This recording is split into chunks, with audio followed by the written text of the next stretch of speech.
So we have a three-part series. I'm very excited about it. We're going to explore the truth about Kabbalah. What is it? What is it not? Who possesses these secrets? What is this secret information out there? How can it change my life? I'd like to start off by exploring, though, some of the misconceptions. There are many, many misconceptions in regards to Kabbalah. And many times we're very skeptical, and rightfully so. This person claims to be a Kabbalist. He might claim to have magical powers and know the future and all sorts of very cool things. Is that a Jewish idea? Does that fit into our whole perspective on life? There's a famous saying, which is, those who know don't say. Those who say don't know. So now, given that, in a sense, I just invalidated myself. Here I am. I'm here to teach and discuss Kabbalistic ideas, but basically saying that I just told you, that means everything I say you can't believe. So we're going to have to maneuver around that somehow. And I think the idea is as follows. I don't claim to know. You're thinking to yourself, what a waste of money. Like a fraud over here. What I mean by that is, I don't claim to be an expert in the depth of Kabbalistic ideas. I'm not claiming that after 3 short sessions you're going to all learn how to hover. I can't promise that. I can't promise you're going to be enlightened and reach a new zenith of experience of the divine. I can't promise any of these things. The one thing I can suggest and hopefully promise is to address an issue that I think every human being has. There's a very strange man who lived in the 1800s, and he wasn't happy with his normal existence. He felt there should be more, he knew there is more, but he wasn't tapping into it. Life was becoming dry, it was becoming stale. So he had a brilliant idea. I'm going to move to the middle of nowhere, and I'll live in isolation for 2 years on my own. I don't need anybody else in the whole world. I'm going to build my own little shack. I'm going to build my own little canoe, and I'll just chill here in the wilderness and connect with nature. Who was this man? Anybody know? Thoreau. Thoreau? Very good. Henry David Thoreau. And he wrote a wonderful book based on his experiences there in isolation. And he writes in the book, I would be out in my little canoe in the night, only hearing the sounds of nature, playing my flute. Sounds like a nice experience. I can see myself doing that for a day or 2. 2 years is going to be rough. But he writes the reason why he went and he left the world, he left civilization. His motivation was because he felt that he was lacking something. He felt he was missing something. He describes human existence as everyone lives in silent desperation. He wanted to, as he says, live deeply and suck the marrow out of life. We might not be as poetic as Thoreau. We might not want to live in isolation for 2 years. But I think we all have a similar yearning. We have a realization that there is more than meets the eye. We have an intuitive knowledge that there's so much more depth out there in regards to knowledge of myself, in regards to me connecting with other people in my life, whether it be a spouse, a sibling, a parent, a child. We feel it. We know there's so much more. But many times we have a hard time delving in and tapping into that infinite wellspring of what it means to be a human being. That's one thing we're going to try and explore together.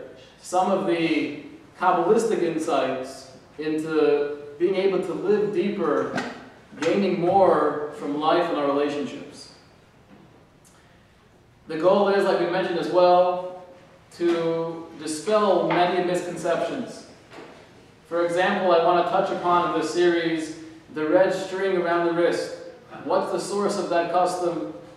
Is there any classic or authentic source for that? What is the ideal of the evil eye?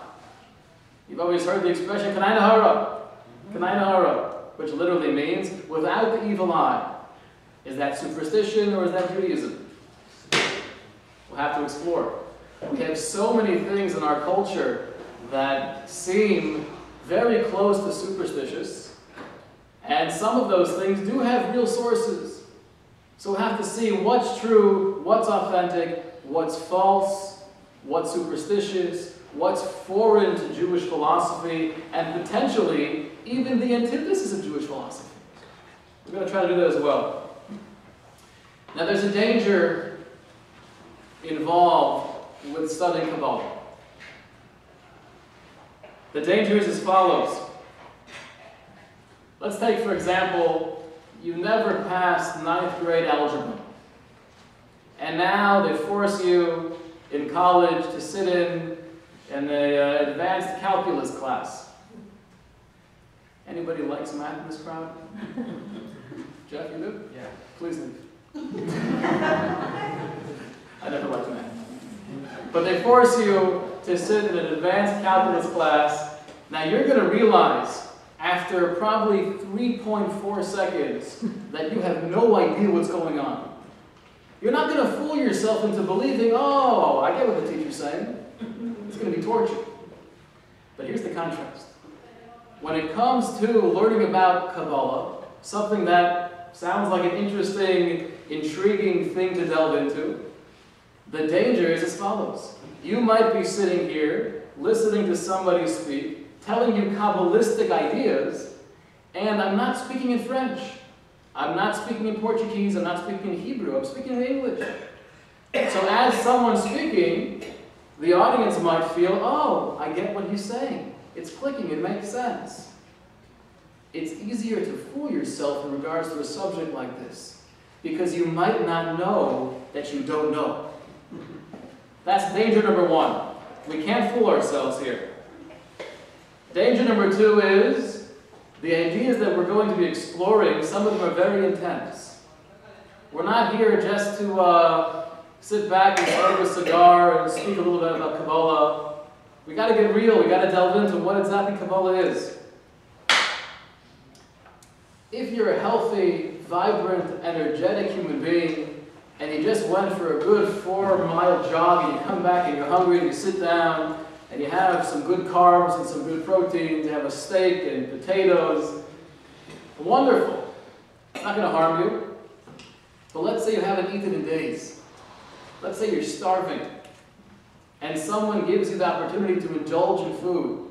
Here, take, there's biscuits and gravy and meat and potatoes and everything your heart desires, and you just jump in and start to indulge. What's going to happen? It can kill you. It can kill you. The sad thing is, the truth is, 1945, when the Jews were liberated, so many of them, they had cartloads of rolls and food that they weren't exposed to in years. And many of them, sadly, because they had to indulge, that was the natural response of starving, they died based on overeating. So that's danger number two, which is, if we're not spiritually or emotionally healthy and vibrant, it could be information that's too intense could actually be harmful. I want to quote you a passage in the Talmud. This passage is a story of 4 of the greatest sages ever to live, and their experience delving into Kabbalistic ideas. The Talmud reads as follows. 4 entered the orchard. The orchard is the reference to deep Kabbalistic ideas. Who were these 4 men? They were Ben Azai, Ben Zoma, Acher, and Rabbi Akiva. 4 of the greatest of all time. Ben Azai gazed and died. Ben Zoma gazed and he went insane.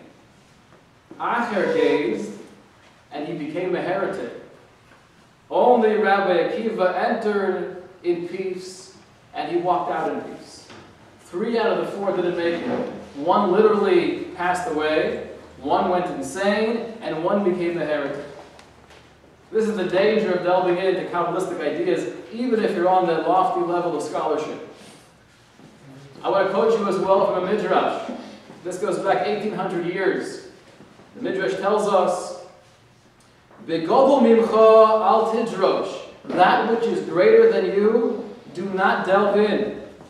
"Bechazak mimcha al tachkor." That which is stronger than you, don't inquire. "Bemuflo mimcha." That which is above and beyond you, bal teda. Don't try to know it. "Bemechusa mimcha." That which is concealed from you, al tishal. Do not ask.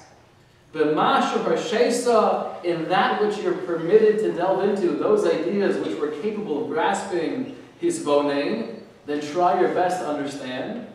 Ve'ein l'cha esek b'nistaros. You have no business delving in to the secrets.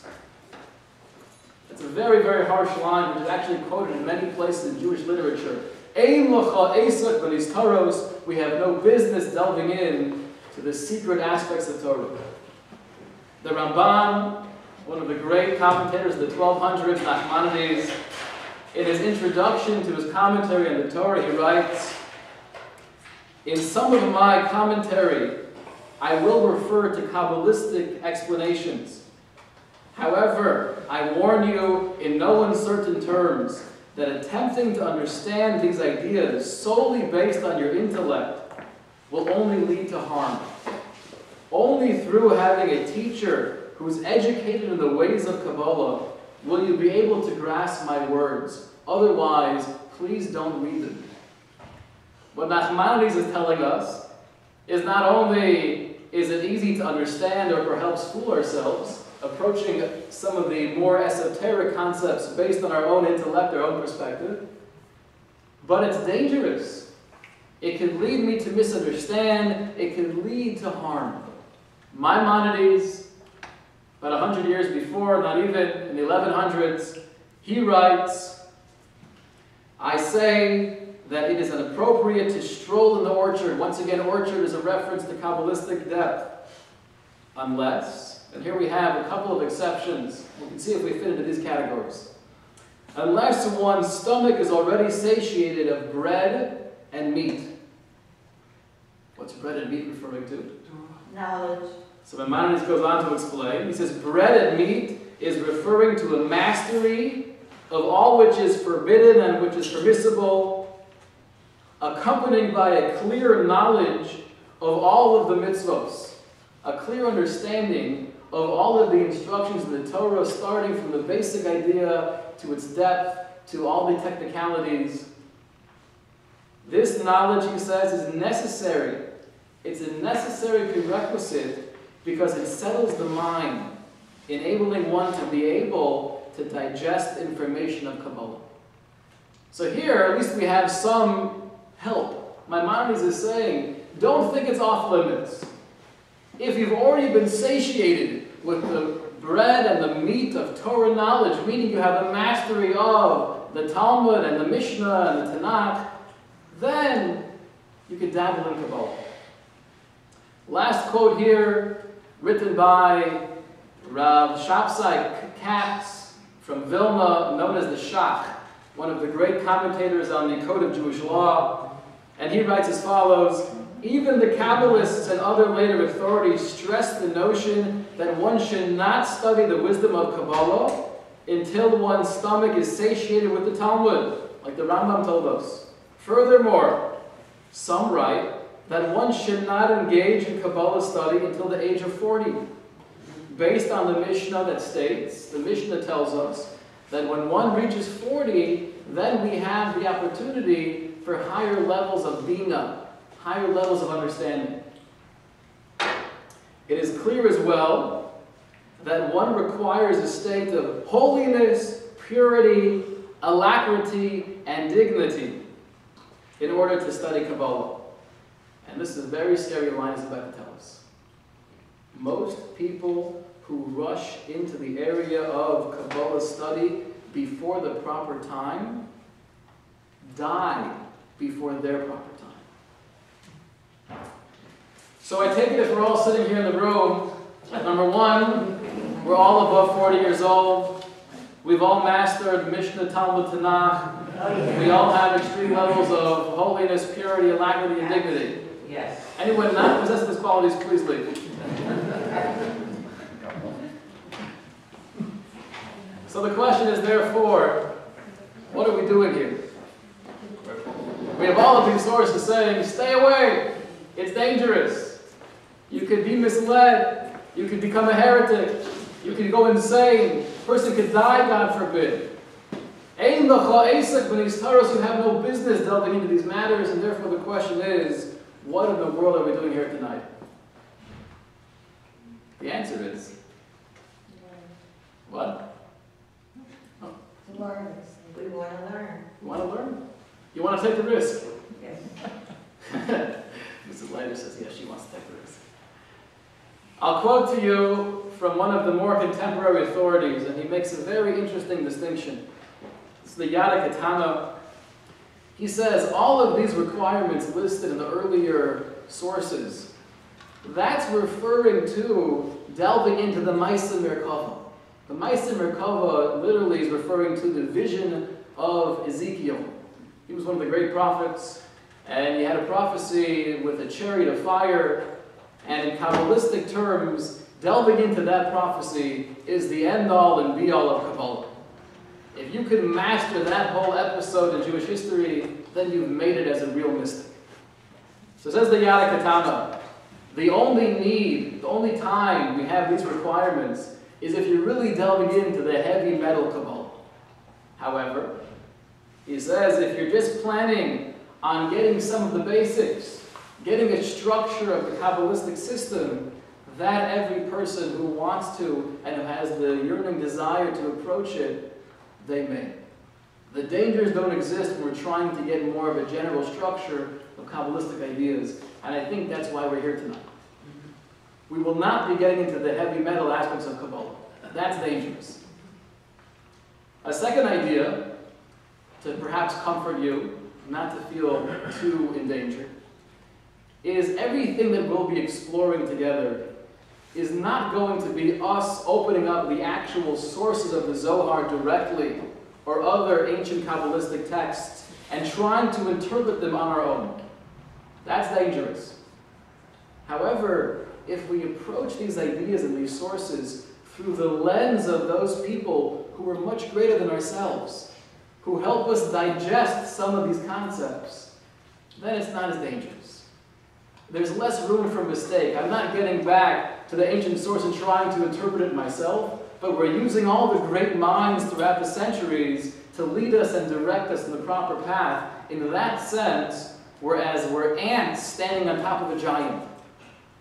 So we're being uplifted by all those before us, giving us insight, giving us direction in this area of study.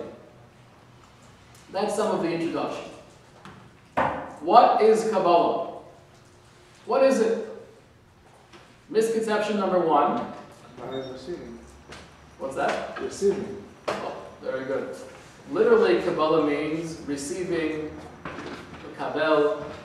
I think many people have the perception that somehow Kabbalah is separate or distinct from Torah. They're two different ideas. Even the phrase Jewish mysticism is somewhat misleading. That almost implies that it's a different branch of Judaism. There's normative Judaism, and then there's more of the mystic approach. That's misconception number one. Misconception number two, I was speaking to a cousin of mine. Grew up with no connection to Judaism, and we had a 5-hour plane flight together a couple of years ago. And we're in very different places in life, but it was nice to get a chance to reconnect and to schmooze. And she told me that I've been searching for spirituality. I feel naturally I'm inclined towards being more of a spiritual person, having my mind expand and experience other things in life. And that's why I never had any interest in Judaism. Judaism, what is it? It's rituals. Yeah, we do things that are symbolic. We have commandments. We go to synagogue. We stand, we sit, we sing, we stand, we sit, we sing. That's not spirituality. So what she was expressing to me, I think, is something that many people have. Many people have this feeling that Judaism isn't about being spiritual. It's just a religion, just a culture. Kabbalah, that's a whole different, that's spiritual. That's something I can get into. That's misconception number 2. I want to go back in history and explain where the Kabbalah comes from, and I think by doing so, we'll be able to get a little bit of an understanding of what the Kabbalah is. The Mount Sinai experience, we spoke about in the first series, 3,325 years ago from this year. About 3 million Jewish people stood at the foot of Mount Sinai, and there they had the greatest, most powerful, most influential experience ever to take place in human history, which was having a direct communication between the infinite, limitless creator of the universe and us finite human beings. Now that we know, that we say in the Torah, we have many verses telling us that, but what exactly was that communication? What information was transmitted from the creator of the universe to these human beings? Well, we know we have the Torah. You go into any synagogue in the world, and you see the Torah ark and the Torah inside of it. So we have the Torah. What else did we receive? What else came with that experience? Commandments. Commandments, that's true. And the commandments themselves are really part and parcel of the Torah. Number 1 is, there are many understandings, many different levels of understanding to the Torah. If you picture an onion, there's many different layers. You peel off the most external layer, you have the next layer. You keep on peeling off the layers, there's more and more. They're all part of the same onion, but you get deeper and deeper. The same thing is true with Torah. There's an idea called Pardes. Pardes is actually an acronym of Pei, Reish, Dalet, Samach, which really stands for the 4 levels of understanding, the 4 levels of depth in the Torah. The Pei is for Pshat. Pshat means the basic, simple understanding what's going on. That's basic level number 1. Number 2 is the Reish, which is Remez. Remez means a hint or a clue. That's referring to a little bit of a deeper understanding, a little bit of a deeper grasp of what's happening in the Torah. Number 3 is the homiletic explanation, where it takes it one step further. In the Talmud, we have a lot of these types of darash, which is based on an extra letter, based on an extra word, based on the positioning of 2 verses together. We learn different ideas and philosophies in law. The deepest one is sod. Sod literally means secret. And that's referring to the Kabbalistic understanding of the Torah. So when the Torah was given, when we had this communication between the Jewish people and the creator of the universe, the Torah wasn't just given as the scroll, it was given with all levels of understanding. Furthermore, we have a midrash that says, these are just the 4 basic categories, but actually, there's actually 70 faces to the Torah. Shivim panim LaTorah, which means there's 70 levels of truth. And even more than the 70 levels, we have an ancient source that tells us there's actually 600,000 different levels of truth.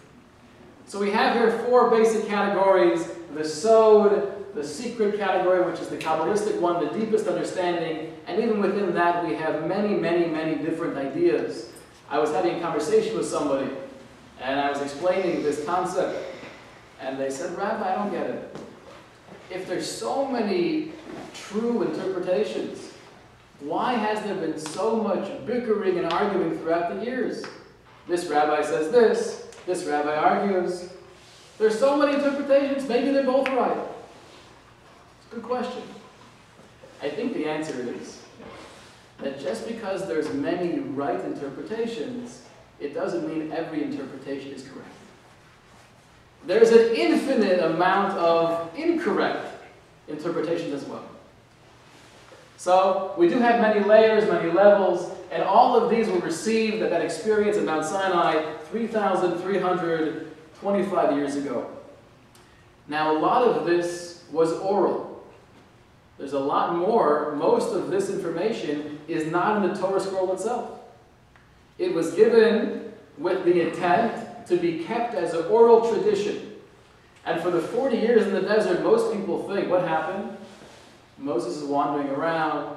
He stops at a gas station. They tell him to go that way. He tries it out for a little bit. He keeps on going, and his wife finally says, just stop and ask for directions again, Moses. And he says, no, don't worry, honey, I'm going to figure it out. And 40 years later, that's not what happened. They weren't wandering in the desert. Everything was based on a plan. They were in a certain place for a couple of years. Then it was clear they were supposed to move onwards. The time in the desert was actually a time of Torah scholarship. What they were immersed in the desert was delving into all of these different levels of understanding and explanation of the Torah. But the majority of this, the bulk of this information, was not in the Torah scroll. It was orally transmitted. Moses was a teacher, Joshua was a teacher, and it was just a big yeshiva, a big Torah academy in the desert. And the goal was, as we spoke about in the history series, to keep it this way, to keep it oral. Now, why in the world would you want to do that? You might forget things. You might have a game of telephone where I'm misinterpreting something. Why keep it oral? Write everything down. Number one is they did write things down. The idea of being an oral law doesn't mean they weren't allowed to write anything. It just means there wasn't supposed to be a central book of this law. Every student had their own little notebook, and they would take notes. So it was recorded. The goal was, though, not to have, like we have the Torah, not to have a central source of the oral Torah. Why? One simple reason. If I want you to understand something, if I want you to have a clear grasp of the information I'm telling you, if I gave you a bunch of notes on this subject, would you gain as much as coming to this lecture? No. You can give me all the notes in the world, you can tell me to read all the books in the world, but if I myself don't have the experience, I myself don't have the training, it's not going to do it. I have to learn from someone who has that training, who has that experience. So there is a tremendous concern, which is, if everything's going to be written down, then no one's going to feel the need to have to go to their father, to their grandfather, to a teacher. I don't need any of that stuff. I got the book right here. I can do it myself. And that's going to lead to a lot of misunderstanding and misapplication. That was the initial intent, to keep the bulk of the Torah ideas totally oral. However, as history progressed, and we had the temple in Jerusalem, and the first temple was destroyed. And then 70 years later, we built the second temple, and 420 years later, that was destroyed. And there was tremendous persecution. There was tremendous dispersion. So the great rabbis at the time came to the realization, if we keep it oral, we're going to lose it. It's getting too hard. Even with the individual notes that we have, it's not going to last. And therefore, they came to the very hard conclusion, it's time to write these ideas down. They did it, though, in a way where they tried to maintain the basic necessity of having that student-teacher relationship. The first recorded document of the oral law was, anybody know? Even before the Talmud. The Mishnah. The Mishnah was written by Rabbi Yehuda Hanasi, Rabbi Yehuda the Prince, in the year 200. And what he did is he said to all the great rabbis of his generation, we have to have a central written documentation of that oral law, otherwise it will be forgotten. And therefore I want all of your notes, everything that you've been recording from your father and grandfather, and all of the manuscripts that you have from your great-grandfather, give them to me, and I'm going to compile and edit and organize what was known as the Mishnah.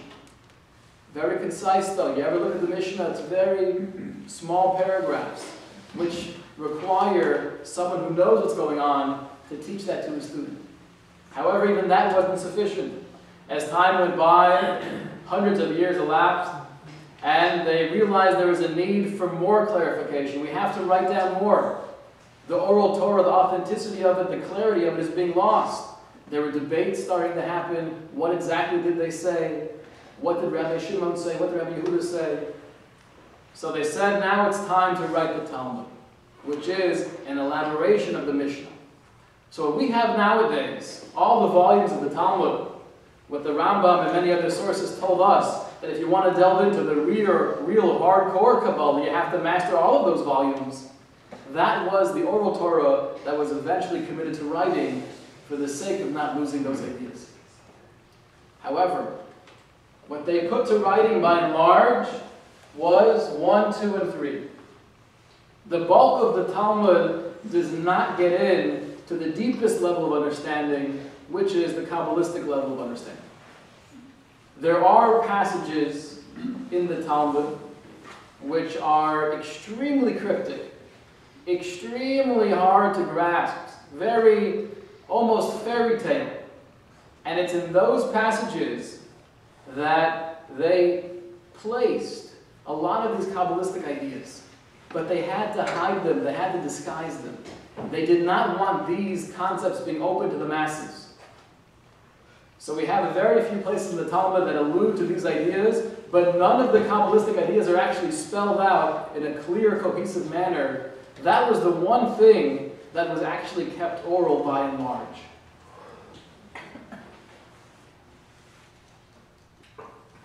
That's why it's called Kabbalah. Kabbalah is receiving or tradition. Everything was something we received. It all came from that Mount Sinai experience. Everything's part of the tradition. But the reason why Kabbalah is more of a tradition is because that was the one thing that was kept oral for a lot longer than everything else in the Torah. We've had Hillel, the great Hillel, who was alive during the times of the Second Temple. He himself had many students. The greatest of his students was Rabbi Yochanan ben Uziel. The Talmud says about Rabbi Yochanan ben Uziel that when he was saying something in Torah, he had so much intensity, a fire would go up from his head and kill the bird that was miles above. What that means exactly, I don't know, but it means he was a pretty impressive person. And the least accomplished of all of Hillel's students was Rabbi Yochanan ben Zakkai. So you would think he didn't know much. He was the worst in the class. He just slept through the lecture. The Talmud says, but even Rabbi Yochanan ben Zakkai, he knew every aspect of the revealed Torah, every Mishnah, every aspect of the Talmud. He knew the secrets of how to communicate with the angels, how to communicate with nature. He was well versed in all of the normative Torah and the Kabbalistic Torah as well. Rabbi Yochanan ben Zakkai had a student, Rabbi Yeshua. He passed on all of his information to Rabbi Yeshua. And Rabbi Yeshua had a student named Rabbi Akiva. Rabbi Akiva we're probably familiar with. Rabbi Akiva was known in his generation as probably the master of not just Talmudic ideas, but Kabbalistic ideas as well. Rabbi Akiva at one point had thousands of students, and they all died in the plague, the Gemara tells us. And later on, towards the end of his life, he had 5 new students, and through these 5 students, they became giants of Torah. They became the major link in that chain of Torah tradition. One of his 5 students was named Rabbi Shimon Bar Yochai. Shimon Bar Yochai, we can't say he was the greatest of the 5. He had some great disciples, but he was known for his Kabbalistic excellence. And that was his goal. He was a mystic par excellence. The Gemara tells us, when I say Gemara, by the way, Gemara and Talmud are interchangeable. The Talmud tells us that Reb Shimon Bar Yochai was sentenced to death by the Roman government. And they were searching for him, so he went into hiding with his son, Rabbi Eliezer. And they were in a cave for 13 years. What would you do in a cave for 13 years? You would go insane. He didn't go insane, though. They spent day and night, him and his son, delving in to the deepest levels of Kabbalistic understanding, trying to organize these ideas, trying to arrange them in a way that were user-friendly. 13 years living in a cave with his son, eating carob, learning Kabbalah. That was Reb Shimon Bar Yochai. His great contribution to the Torah world was the Zohar. The Zohar was written, at least in its original form, by Rav Shimon Bar Yochai in around the year 140 CE. Throughout history, throughout the centuries, we've always had great individuals who not only excelled in the basic Torah knowledge, but who excelled in the more mystical, deeper levels of Torah as well. We have, hundreds of years later, the Ravid. The Ravid is Rabbi ben David. If you've ever looked at the Rambam, the work of Maimonides, Maimonides has a 14-volume set, the Mishnah Torah, where he goes through the entire Talmud and tells you what to do, how to live your life as a Jew. The Talmud itself is very difficult. There's discussions back and forth. He says this, he said that, they argue, proof, disproof. The Rambam came along and said, let me tell you what to do, very simply speaking. To the extent where he writes in his introduction that if you have my book and you have the written Torah, that's all you'll need. For the layman, you don't have to worry about the Talmud. Everything you need to know in the Talmud is right here in my book. Just have this in the written Torah and you're good to go. Needless to say, some of his contemporaries weren't too thrilled with that statement. You're basically saying we're worthless. The Ravid, Rabbi ben David, was one of his contemporaries, and he took it upon himself to say, not necessarily true. And he writes a commentary on the Rambam, where he disagrees with him in many, many places, saying why he has a different version or a different take of the Jewish law. He was a master of Kabbalah. He learned the Kabbalistic tradition from his father and father-in-law, and eventually he passed it on to his son, Isaac the blind. He had a son named Isaac, who was born.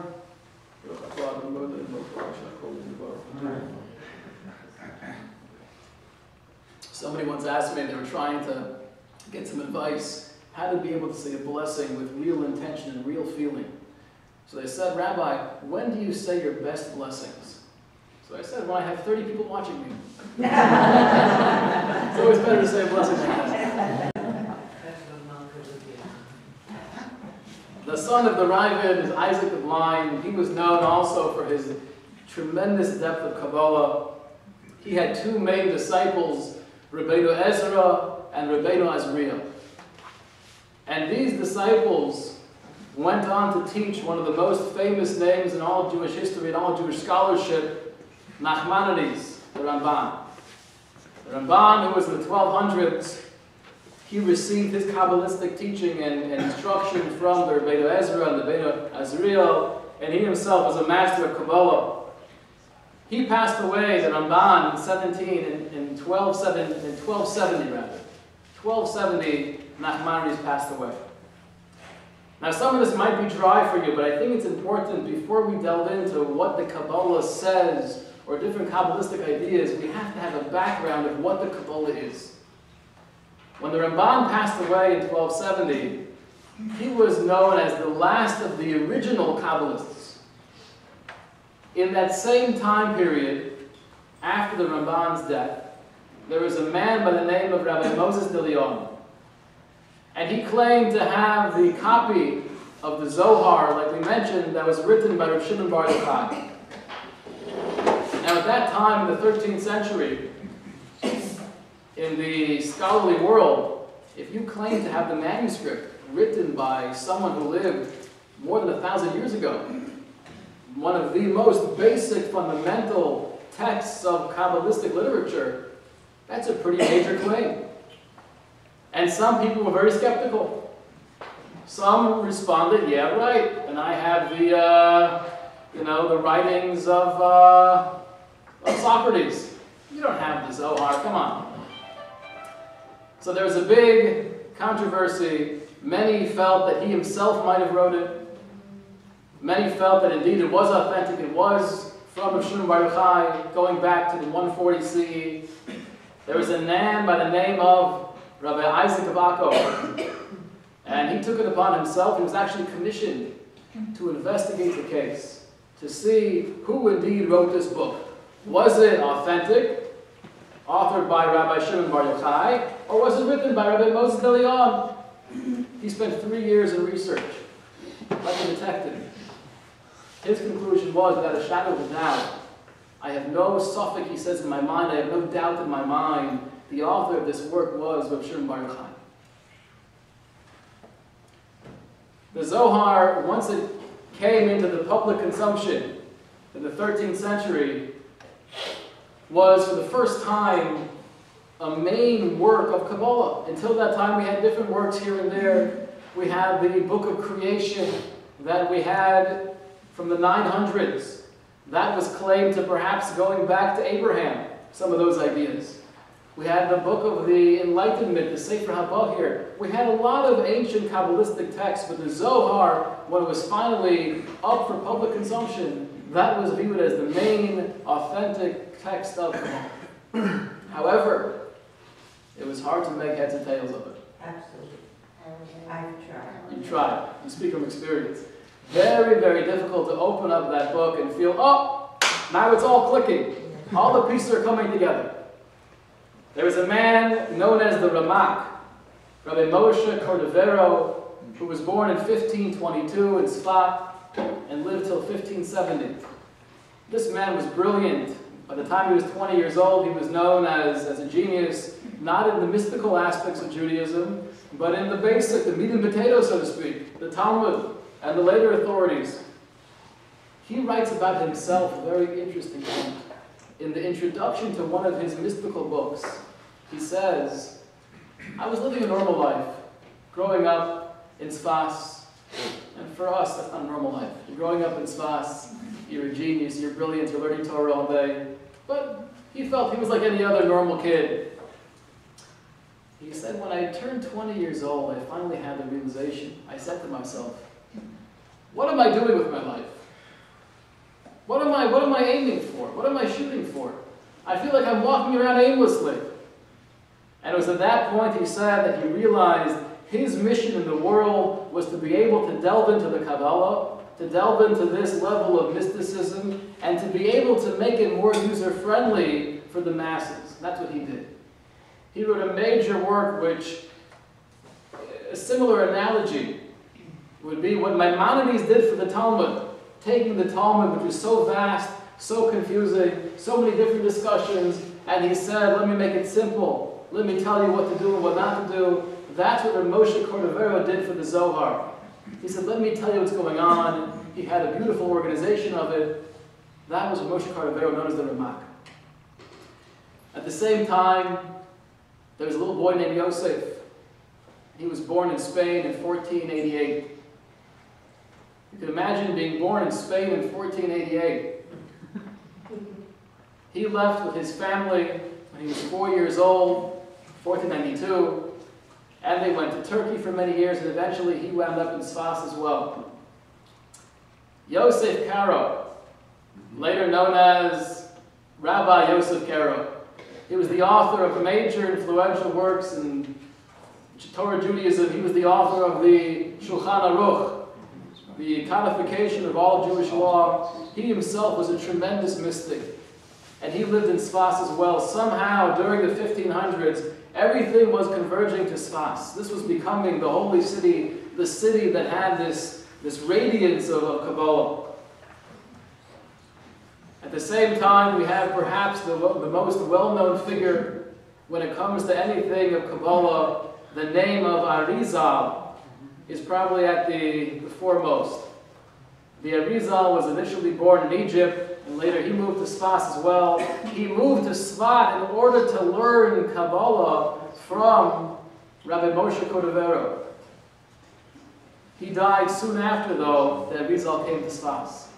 But the Arizal had this unique perspective where he was able to take the Kabbalah, what it was up until that time, its development, its evolution from all of the previous generations leading up to the Zohar, leading up to Rabbi Moshe Cordovero's organization of the Zohar, and he just took it 14 steps further. Rav Chaim Volozhin, one of the greats of the 18th century, one of the main disciples of the Vilna Gaon, tells us that the Ramak took the Kabbalah up until here, the Arizal took it to a whole other level, a whole other universe. The Arizal himself, though, lived a very, very short life. He lived from 1534 to 1572. And it's a scary thing when you look into history. Some of these people who were so intensely focused on these ideas, many of them did live very short lives. The Arizal, the Ramchal, the Moshe Chaim Luzzatto, which we'll get to momentarily. An interesting observation. But in his very short life, he accomplished a lot, but he wrote very little. Nothing we have comes from his own handwriting. He had many disciples, but he only felt confident in one of them. His name was Chaim. Rabbi Chaim Vital, he said, "You are the disciple that I feel, who really understands my teachings to their depth. Only you do I give permission to write down my ideas for future generations." And indeed he did. He was very prolific, and all of the ideas that we have in the Arizal, they come from Rabbi Chaim Vital. Later on in history, we have a man named Shabtai Tzvi. And Shabtai Tzvi, we're not going to elaborate on right now, as we spoke about that in a previous series. But he was the false Messiah. And this took place not so long after this graceful period in Sfas. This took place in the second half of the 17th century. And what led him to think he was the Messiah, to believe that he was Messiah, to fool thousands of other people, Jews and non-Jews alike, was based on his dabbling in Kabbalistic literature. And the end of Shabtai Tzvi was tragic. Once it was clear to everyone, indeed, he was not the Messiah, there was a sense of hopelessness, there was a sense of despair. Many people left Judaism. I had everything invested in this, and now I see it's not true, forget the whole thing.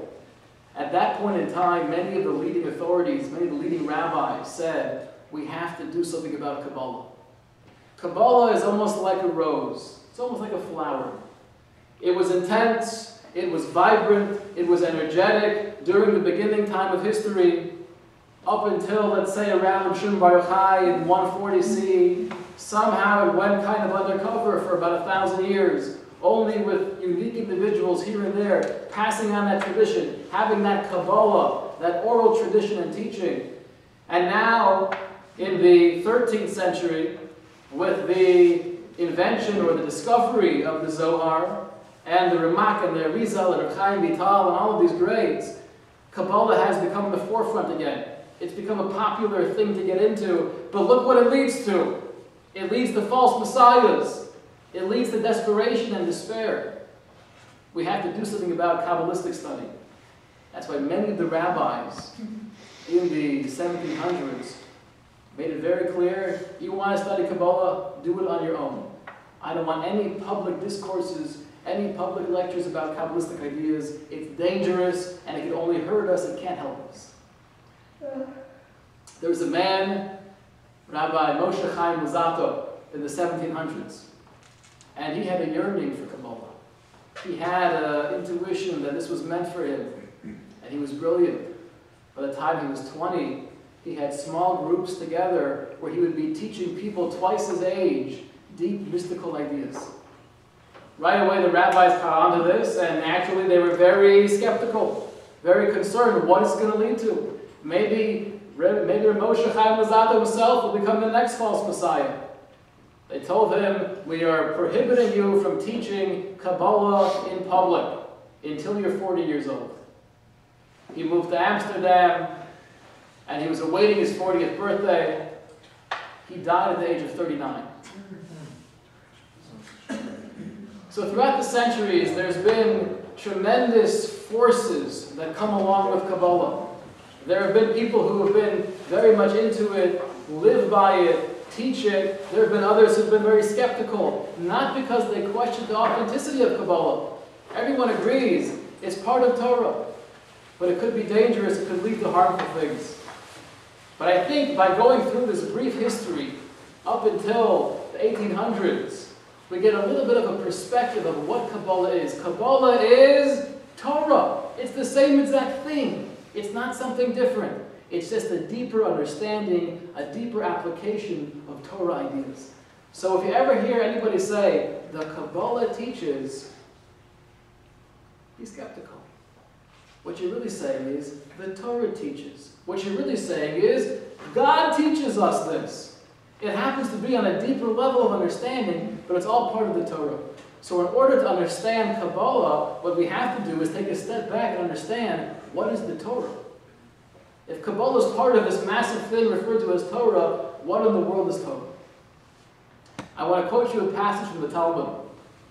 And this is an interesting example. This might be our first dabbling in some Kabbalistic ideas, where we have a dialogue that takes place between God and Moses and the angels. Very cryptic, very hard to understand what's going on, but we get a glimpse into what Torah is and therefore what Kabbalah is. As Moses was about to receive the Torah, the Talmud tells us he went up to Shemayim. He went to the heavens. Doesn't mean literally he grew wings and flew upstairs, but he went into some different state of reality, some different dimension. And there he sees angels, all these celestial beings. We're not going to have time right now to describe what angels are, but we will, God willing. And there he finds God. And the angels see Moses and they say, whoa, 1 second. Didn't you read the sign? No human beings allowed up here. What are you doing here? So God responds to the angels. He's come to heaven to receive the Torah and take it back down for all the human beings. The angel said, 1 second, that's crazy. You're going to give this intense light, this infinite source of wisdom to finite, base people? What are you doing? So God says, good question. Moses, how would you respond? Moses says, Nisyora ani, I'm afraid. Whatever was going on there was probably a pretty intense experience. Moses says, I'm afraid. How am I supposed to relate to these celestial beings? God says to Moses, grab onto my kisei hakavod, grab onto my throne of glory, and then respond.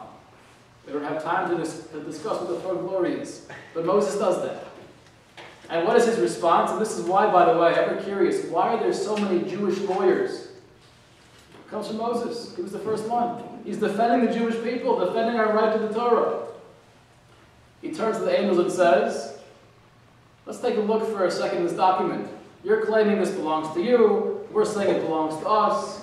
Let's read some of the commandments. Thou shalt not kill.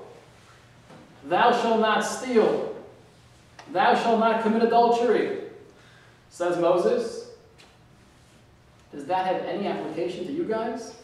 Do you have any jealousy up here? Do you have any hatred up here? Clearly the Torah is destined for us. The angels respond, good point. We acquiesce. Funny conversation. We haven't learned about angels yet. We haven't discussed what they are and what they're not. The one thing that I'm pretty sure we can assume is they're not stupid. What were they thinking? Didn't they read the document before claiming it was theirs? Didn't they see the fact that it speaks about not killing and not stealing and not committing adultery? Didn't they realize that has no application to them as angels? What's going on? So our sources tell us, and this is traced back to the 1100s, the Rabbi Bachaya, one of the great commentators, as well as Reb Chaim Volozhin, who we spoke about before, the great disciple of the Vilna Gaon in the 1700s. They say as follows. You could really ask a different question. The classic Jewish response to the question is, ask a different question. So I would ask, it's true, I'm not sure what the angels were thinking, but why did Moses have to quote those particular commandments? You could turn to any verse in the entire book, and you could prove beyond a shadow of a doubt this has no application to celestial beings. We have many commandments about agriculture. They don't farm upstairs. We have many commandments about how to treat your animal. They don't have angelic cows upstairs. Why did he have to choose these three ideas? Just say, open any verse and it's clear. The idea is as follows. The Torah itself, in its essence, is so much more, so much farther and above and beyond than we can ever grasp as human beings. We're told, the ancient sources reveal to us, that the Torah itself existed 2,000 years before anything in reality existed. It was white fire, the letters were there on black fire. There's something really cool about the Torah that's way above anything we can ever imagine.